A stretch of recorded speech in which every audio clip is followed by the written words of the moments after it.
How's it going, everyone? I wanted to just do a quick little tutorial that might help some of my customers. When you get into your application for your stickers, you just want a few things. A pair of scissors, you want a squeegee that's covered in a bit of felt, and obviously a Stanley blade. You can find yourself a pack of these in Bunnings for just only 10 bucks. Lastly, you're going to want a little bit of masking tape. Now, when it comes to installing your stickers, you want to make sure you clean the area, get it all prepped. You'll want to avoid anything that's oil-based, so try to use something like rubbing alcohol or methylated spirits to make sure it's got no grease left behind. Before you apply your sticker, it just does help to rub over the sticker. You can flip it over, rub over the back of it. This just tends to help it sandwich to the transfer film, which is this top layer of the sticker. Now, mounting your sticker or getting your sticker where you want, you can obviously measure the proportions to find your center or get your alignment. One approach is to put a strip of mask tape down on one side, and then basically gives you the ability to anchor it into position, flip it over, peel off the cardboard backing, and then when you flip it back, it's going to be exactly where you had it.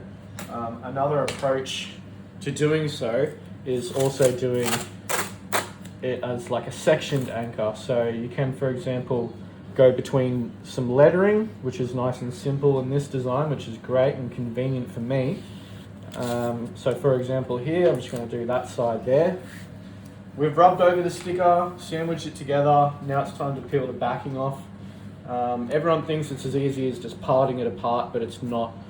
It is a premium quality product, so to make sure you handle it properly, tutorials like this are really convenient and helpful. Because we've got so much space in between here anyway, I can like totally flip this over and get into removing this backing. Now, my approach for removing the backing is to go diagonally, and then I can scan with my eyes as I'm peeling this off, up and down, just to make sure that everything is being held by that transfer film. That's great. When you have a intricate design or something that has really small lettering, often it does not catch every letter, so having patience is key. And obviously avoid doing these sorts of installations on a windy day. Now that I've got this back, and of course, if you're doing something really large, it always helps to have a second set of hands. Now I've gotten back to that half.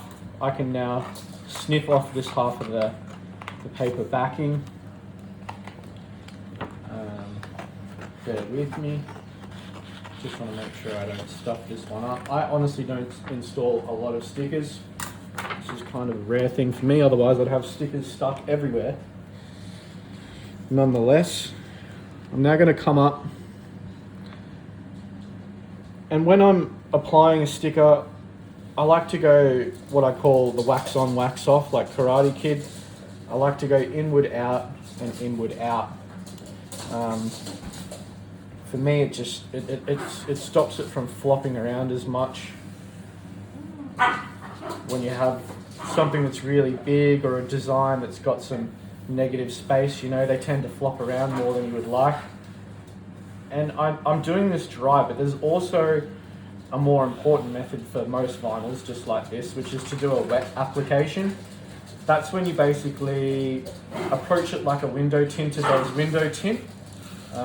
You spray a fine mist of water onto the surface and then apply your sticker on wet and use the stiff side of the squeegee to really push out all the liquid.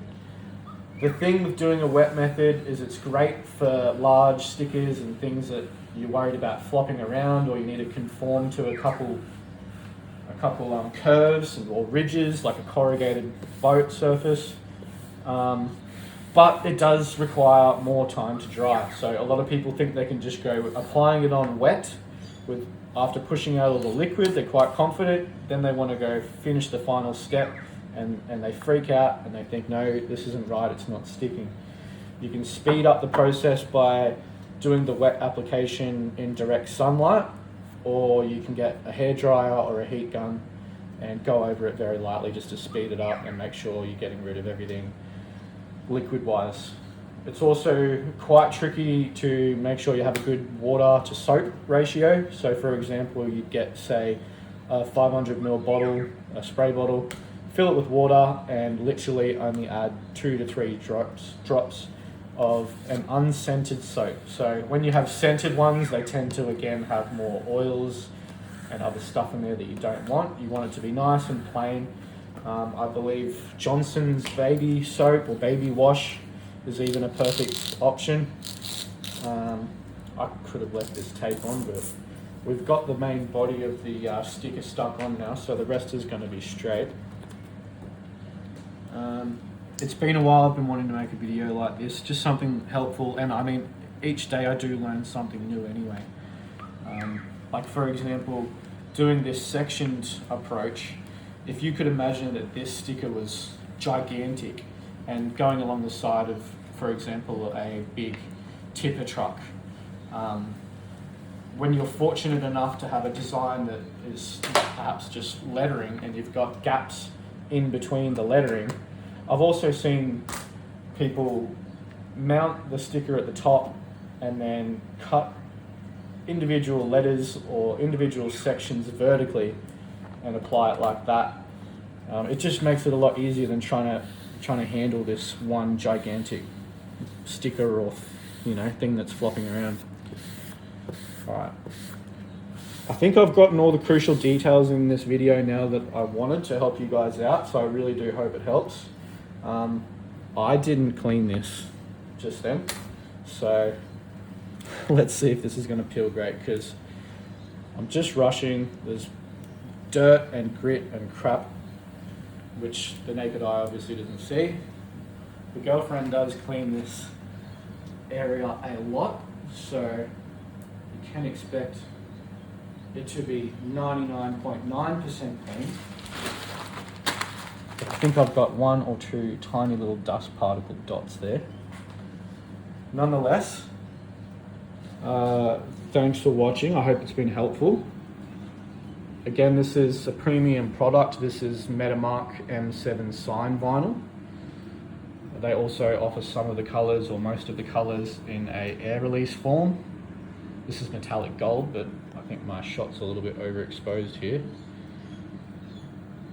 And yeah, have a good one. Thanks.